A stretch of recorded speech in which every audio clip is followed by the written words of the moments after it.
ক্যাম্পাসে ক্যাম্পাসে ছাত্র সংসদ নির্বাচনের উত্তাপ। বিস্তারিত জানাতে রাজশাহী বিশ্ববিদ্যালয়ে আছেন মওদুদ রানা ও জাহাঙ্গীরনগর বিশ্ববিদ্যালয়ে আছেন মোজাফফর হোসেন জয়। শুরুতেই যাচ্ছি রানার কাছে। আর মাত্র 2 ঘন্টা পরে রাজশাহী বিশ্ববিদ্যালয়ের কেন্দ্রীয় ছাত্র সংসদ, সিনেট ছাত্র প্রতিনিধি এবং হল সংসদ নির্বাচনের মনোনয়নপত্র উত্তোলনের সময় শেষ হচ্ছে এবং এর আগে 3 দফায় এই মনোনয়নপত্র উত্তোলনের সময়সীমা শেষ নির্ধারণ করা হয়েছিল, কিন্তু তফসিল 6 বার পুনর্বিন্যাস করার কারণে সেই মনোনয়নপত্র উত্তোলনের যে শেষ সময়সীমা সেটি আজকে নির্ধারিত হয়েছে এবং রাষ্ট্র নির্বাচন কমিশন বলছে এর পরে এই মনোনয়নপত্র উত্তোলনের সময়সীমা আর বাড়বে না, অর্থাৎ আর 2 ঘন্টা পরেই মনোনয়নপত্র উত্তোলনের যে কার্যক্রম সেটি শেষ হচ্ছে।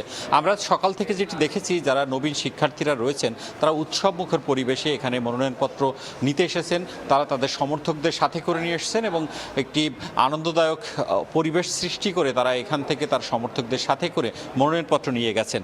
এখন পর্যন্ত সকাল থেকে 20 জন মনোনয়নপত্র নিয়েছেন এবং সব মিলিয়ে রাজশাহী বিশ্ববিদ্যালয়ের কেন্দ্রীয় ছাত্র সংসদ রাকসু এবং সিনেট ছাত্র প্রতিনিধি যে নির্বাচন, সেই নির্বাচনে 440 জন মনোনয়নপত্র নিয়েছেন। অন্যদিকে অন্তত 600 জন হল সংসদে মনোনয়ন নিয়েছেন এবং আপনাকে জানিয়ে রাখি যে শিক্ষার্থী, যারা নবীন শিক্ষার্থীরা রয়েছেন তারা উচ্ছ্বসিত, উদ্বেলিত, কারণ তারা এবার ভোটাধিকার পাচ্ছেন এবং তারা প্রার্থী হতে পাচ্ছেন এবং সেই আনন্দে এখানকার যে নবীন শিক্ষার্থীরা রয়েছেন তারা বলছেন তাদের যে নেতৃত্ব গুণ সেটি এই রাকসু নির্বাচনের মধ্য দিয়ে বিকশিত হবে এবং সব মিলিয়ে রাকসু নির্বাচন কমিশন আমাদেরকে বলছে যে আগের যে 25,000 ভোটার এবং এই নতুন 4,000 ভোটার, সব মিলিয়ে 29,000 ভোটার এবার রাকসু নির্বাচনে ভোট দিবেন। অন্যদিকে এখন পর্যন্ত 1,100-র মতো প্রার্থী রয়েছেন এবং এই প্রার্থীরা নির্বাচনে অংশগ্রহণ করবেন এবং তারা যেটি বলছেন যে একটি সুন্দর যে ভোট যুদ্ধ, একটি অবাধ সুষ্ঠু নির্বাচন, সেই নির্বাচন প্রত্যাশা করেন এবং রাষ্ট্র নির্বাচন বলছে নির্বাচনটি সুষ্ঠু করার জন্য সব রকম প্রয়োজনীয় পদক্ষেপ তারা নিচ্ছেন। এখন আমরা যাব জাহাঙ্গীরনগর বিশ্ববিদ্যালয়ে, সেখানে রয়েছেন সহকর্মী জয়, তিনি সেখানকার কেন্দ্রীয় ছাত্র সংসদ নির্বাচনের খবর জানাবেন। জাহাঙ্গীরনগর বিশ্ববিদ্যালয়ের 6ষ্ঠ দিনের মতো নির্বাচনী প্রচারণায় অংশ নিয়েছে বিভিন্ন প্যানেলভুক্ত প্রার্থীরা, একই সাথে কিন্তু নির্বাচনে অংশ নিয়েছে স্বতন্ত্র প্রার্থীরা।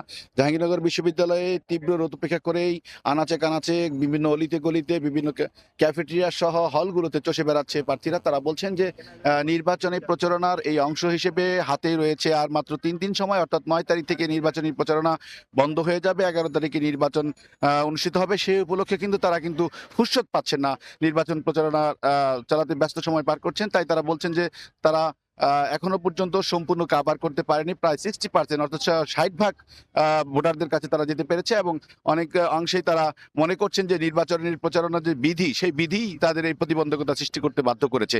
মূলত নির্বাচনী প্রচারণার অংশ হিসেবে আমরা আজকে সকাল থেকে যেটি দেখেছি যে জাহাঙ্গীরনগর বিশ্ববিদ্যালয়ে ছাত্রদল সহ বিভিন্ন প্যানেলের ছাত্র শিবির এবং স্বতন্ত্র প্রার্থীদের প্যানেল কিন্তু এই নির্বাচন প্রচারণায় অংশ নিয়ে তাদের পক্ষে যথেষ্ট পরিমাণে প্রতিশ্রুতি তুলে ধরছেন এবং তারা বলছেন যে তারা নির্বাচিত হতে পারলে নতুন বিশ্ববিদ্যালয় বিনির্মাণে কাজ করবেন বলে এমনই প্রত্যাশা ব্যক্ত করেছেন প্রার্থীরা। জাহাঙ্গীরনগর বিশ্ববিদ্যালয় থেকে জাকসু নির্বাচনের এই ছিল আমার কাছে সর্বশেষ তথ্য।